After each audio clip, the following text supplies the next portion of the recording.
জানি না, আমার আল্লাহ তো জানে। এই জন্য যুবক, গুনাহ মাফের মালিক আমার আল্লাহ। নবীর হাদিস দিয়া প্রমাণ করলাম রমজান হলো গুনাহ মাফের মাস। কথা বলতে আল্লাহর হাবিব বলে, যারা মা বাপ পেল, মা বাবা পেয়ে যারা জান্নাত হাসিল করতে পারলো না, তারা ধ্বংস হোক। জিবরাইল বলে আমিন। যারা রমজান মাস পাওয়ার পর সম্মান দিতে পারলো না, তারা ধ্বংস হোক। জিবরাইল বলেন আমিন। তার মানে হলো যারা মা বাবার সেবা করে না, যারা রমজানে রোজা রাখে না, জবাবদিহিতা করতে হবে একজনের দরবারে। জবান খুলে বলুন তিনি কে? আল্লাহ। He is the forgiving and loving. তিনি প্রেমময়, তিনি ক্ষমাশীল। ঠিক কিনা বলেন? তিনি প্রেমময়। এত অপরাধ করার পরেও তিনি আমাদেরকে খাওয়াচ্ছেন, তিনি আমাদেরকে পড়াচ্ছেন। ইচ্ছা করলে এক ওয়াক্ত নামাজ কাজা করার অপরাধে ঘুমের ঘরে আমাদেরকে প্যারালাইসিস করে ফেলে রাখতে পারতেন। আল্লাহ বলছেন ওয়ায়ুমুদ্দুহুম ফি তুগয়ানিহিম ইয়ামাহুন। একটু সুযোগ দিয়েছে ঘুরেফেরা করার জন্য, একটু ছাড় দিয়েছে। মনে রাখবা, হাসরের মাঠে আল্লাহ পাক ছেড়ে দিবে না। যাররা যাররা পরিমাণ হিসাব সেই রবের দরবারে দিতে হবে। Is the first love open and secret ওয়াল আউয়াল ওয়াল আখির ওয়াস সাহির ওয়াল বাতিন। There is no god but আল্লাহ।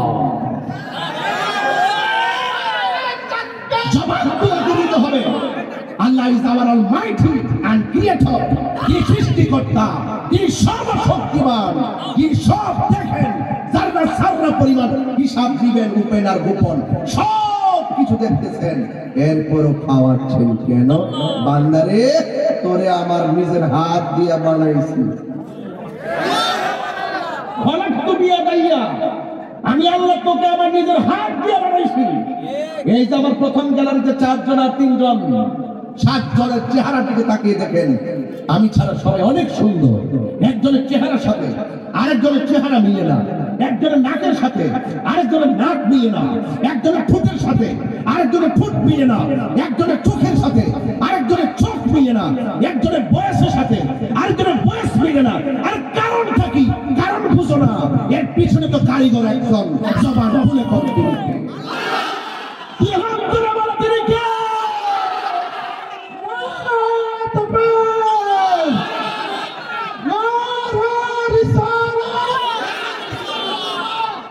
আল্লাহু আকবার বলেন। সেই মালিক আমাকে খাওয়াচ্ছেন। এই যে রমজান চলে যাচ্ছে, এই সাপাহার অনেক পোলাপান দিনে 2টা রোজা রাখতে।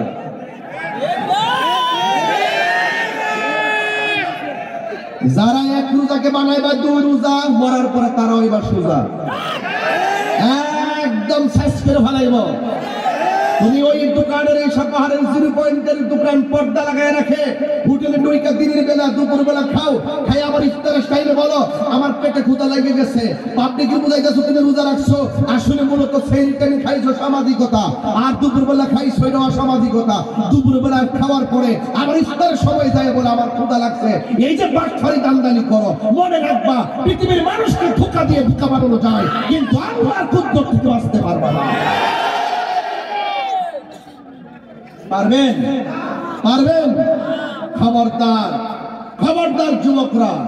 হাসতে হাসতে এত মূল্যবান রাত, হাসতে হাসতে এত মূল্যবান মাস, হাসতে হাসতে এত মূল্যবান রোজাগুলো নষ্ট করে দিও না। কথা বলে ঠিক না দিদি? রোজা রাখতে হবে। আরে বাবা, রোজা যে কি জিনিস! আল্লাহর হাবিব বলেন ফামুসায়াম আতিয়াবু ইনদাল্লাহি মিন রিহিল মিস্ক। রোজাদারের মুখের দুর্গন্ধ আল্লাহর কাছে মেশকে আম্বরের চাইতে আরো সুগন্ধ। হ্যাঁ, মেশকে আম্বর চাইতে আরো সুগন্ধ। অসুস্থতার জন্য যদি রাখতে পারেন, পরে কাজ আদায় করে নেবেন, কিন্তু ইচ্ছা করে আপনি রোজা ভেঙে ফেলবেন, এই সুযোগ তো আপনাকে দেওয়া হয় না। হ্যাঁ, দেওয়া হয়েছে জরিমানা। জরিমানা লাগবে, কাজা লাগবে, কাফারা লাগবে। কথা কন ঠিক না বেটে? খবরদার বলে দিলাম, এমনও হতে পারে এই রমজান কাহার জন্য জীবনের শেষ রমজান হতে পারে। আরে এই রমজান তো সেই রমজান যেই রমজানে আমার গরিব এনাম ছিল না, এই রমজানে আমার মোবাইলের রিংটোন ছিল না, এই রমজানে ছিল আমার মায়ের মধুমাখা ডাকের ধ্বনি। ওই মায়ের মধুমাখা ডাকে আমার সেহরির ঘুম ভাঙত। কথা বলেন ঠিক না? ওই মা চলে গেছে, সেই ডাক কি আর শোনা যায়? ওই রমজান দিন তো রমজান চলে গেল, সেই রমজান হায়াতে নাও পেতে পারি। কথা বলেন ঠিক না বেঠিক? আমি এত বেশি লম্বা ওয়াজ করবো না, তবে বাস্তব কথা বলে দিয়ে যাব।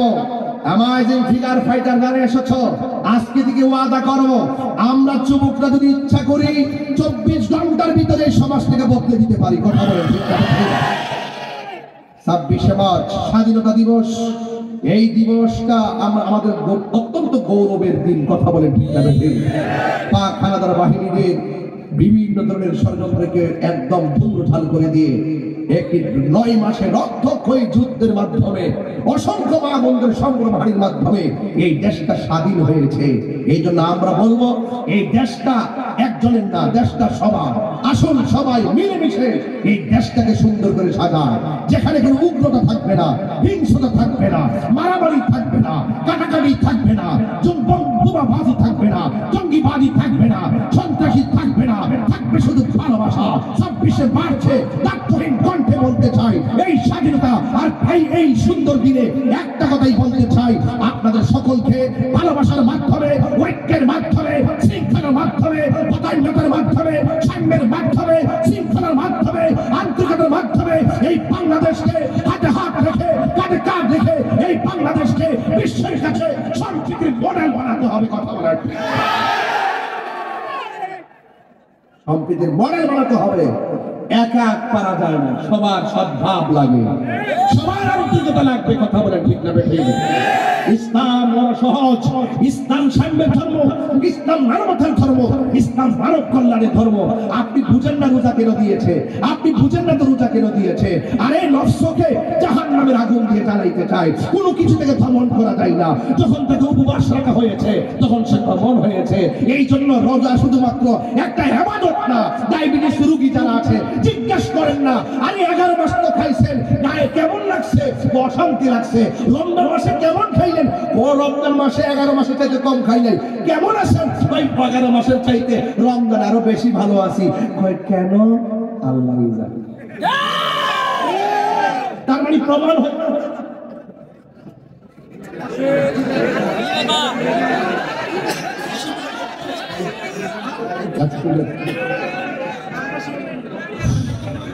আরে আল্লাহু আকবার বলে বল। বলতেছে না বলে তো পারবো না, কমিটিদের অনুরোধ। কাগজ শুরু দিবেন, বুঝলেন? গাড়ি কিন্তু 80-তে চালালে হঠাৎ করে ব্রেক দেওয়া যায় না, দিলে অ্যাক্সিডেন্ট করার সম্ভাবনা আছে। কথা কোন ঠিক কিনা? প্রত্যেকটা জিনিসের একটা সিস্টেম আছে কিনা? আছে। আমার বলছে হুজুর কালেকশনের কথা যে বলছেন, অনেকে টাকা দেয় নাই, আবার একটু দিবেন যেন টাকাটা দেয়। আসলে সত্য দেন নাই কেন? আপনারা কে কে দিচ্ছেন হাত তুলে?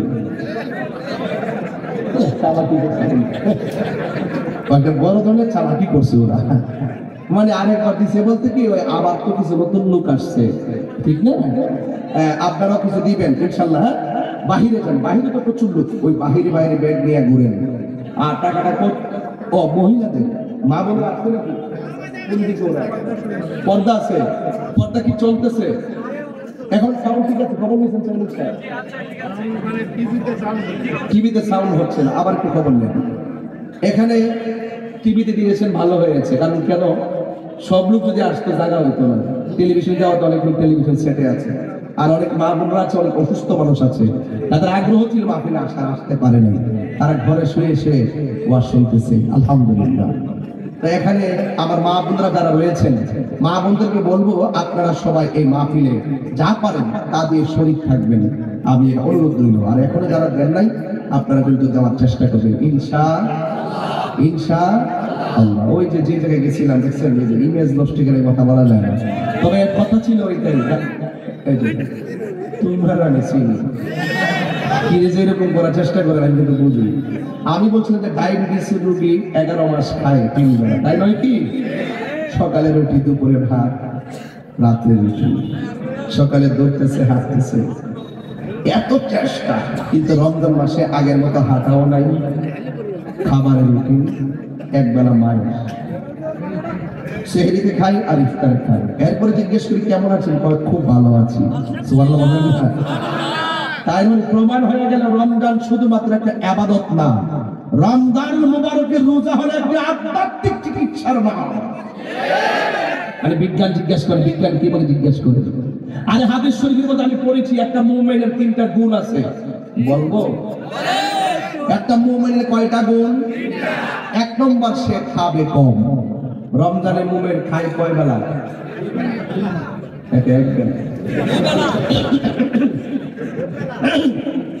কয় বেলা? 2 বেলা। ইমানদারের 1 নম্বর গুণ হলো সে খাবে কম। 1 বেলা অন্যান্য মাস থেকে রমজানে 1 বেলা দুপুরে শ্রেষ্ঠ। 2 নম্বর ইমানদারে ঘুমাবে কম। তোমরা মনে দেখবেন কোন একতরফা কোনো ঘুম হয় না, এই উঠতেছে এই শুইতেছে, আগের মতন ঘুম কিন্তু নাই। 3 নম্বর হলো ইমানদার কথা বলবে কম। রমজান দেখবেন অন্যান্য মাসে থেকে কথা বলে কম। ওই রমজান মুবারক ইমানদারের যে 3টা গুণ আছে, এই 3টা গুণের কিছু অংশ স্পর্শ করে। এই জন্য রোজাটা মূলত একটা আধ্যাত্মিক চিকিৎসায় পরিণত হয়ে যায়। জোরে বলুন সুবহানাল্লাহ। আমি কি বোঝাতে পেরেছি? তাইলে রমজান মাসে রোজা রাখার সিদ্ধান্ত হলো আমার আল্লাহ। আল্লাহর হাবিব বলেন, লিসাইমি ফারহাতান, রোজাদারের জন্য 2টা আনন্দ। একটা আনন্দ হলো ইফতারের সময়, আর একটা আনন্দ হলো ইনদা লিকায়ে রাব্বিহি, আর একটা আনন্দ হলো আমার আল্লাহর সঙ্গে দিদারের সময়। একটা আনন্দ হলো ইফতারের সময়। ইফতারের সময় গলা শুকিয়ে থাকে, এটা তো কোনো রোজাদারের আনন্দ হতে পারে না। ইফতারের সময় পেটটা পিঠের সঙ্গে লেগে থাকে, আমরা বলতে চাই এটা তো কোনো আনন্দ হতে পারে না। এরপর আমার নবী কয়, হ্যাঁ এটাই আনন্দের একটা কারণ আছে। কয় কি কারণ?